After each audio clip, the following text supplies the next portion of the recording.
Jadwal pemungutan suara pemilihan umum, pemilu, presiden, legislatif, dan kepala daerah akhirnya disepakati.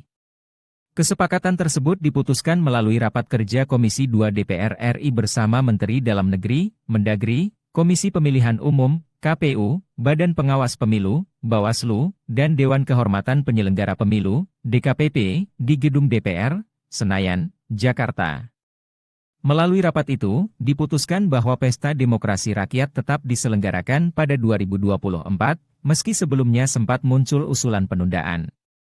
Baca juga, Pemilu 2024 dipastikan 14 Februari, akhiri spekulasi perpanjangan masa jabatan presiden di tahun tersebut, setidaknya akan digelar 8 jenis pemilihan di semua daerah di Indonesia, dari tingkat pemerintahan terbawah sampai ke level tertinggi. Berikut fakta-fakta yang harus diketahui terkait Pemilu 2024. Jadwal.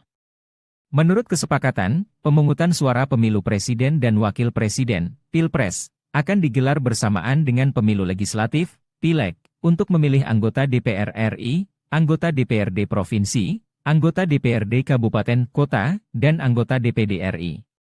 5 jenis pemilihan itu akan digelar serentak pada 14 Februari 2024. Artinya, pada waktu yang bersamaan, akan ada 5 surat suara untuk setiap pemilih.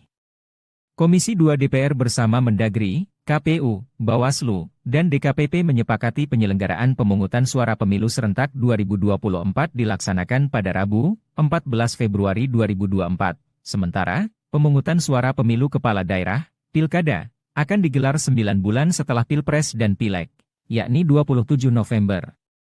Pilkada diselenggarakan untuk memilih gubernur, bupati, dan wali kota di seluruh Indonesia. Tahapan.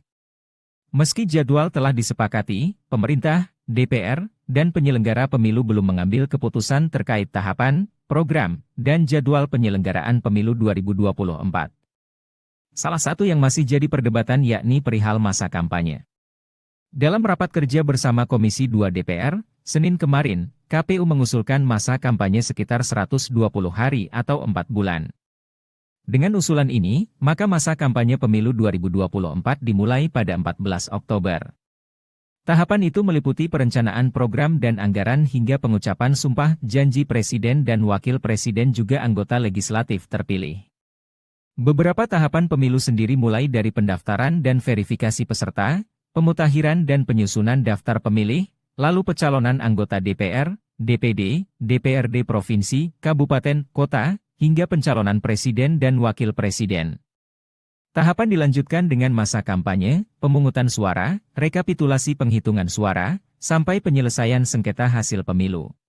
Tak ada Pilkada 2022 dan 2023. Oleh karena Pilkada digelar serentak pada tahun 2024, maka tidak akan ada pemilihan kepala daerah di tahun 2022 dan 2023. Sementara, ada 101 kepala daerah yang habis masa jabatannya pada tahun 2022 ini. Mereka adalah gubernur, bupati, dan wali kota yang terpilih melalui Pilkada 2017.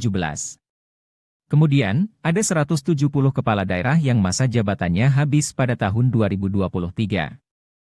Mereka merupakan gubernur, bupati, dan wali kota yang terpilih lewat Pilkada 2018. Untuk mengisi kekosongan jabatan itu, nantinya akan ditunjuk penjabat gubernur, bupati, dan wali kota di daerah-daerah yang terdapat kekosongan jabatan. Merujuk pada Undang-Undang Nomor 10 Tahun 2016 yang telah disempurnakan menjadi U Nomor 6 Tahun 2020 tentang pemilihan gubernur, bupati, dan wali kota, para penjabat gubernur, bupati, dan wali kota akan bertugas hingga terpilihnya kepala daerah definitif pada Pilkada 2024. Guna mengisi kekosongan jabatan gubernur diangkat penjabat gubernur yang berasal dari jabatan pimpinan tinggi media sampai dengan pelantikan gubernur.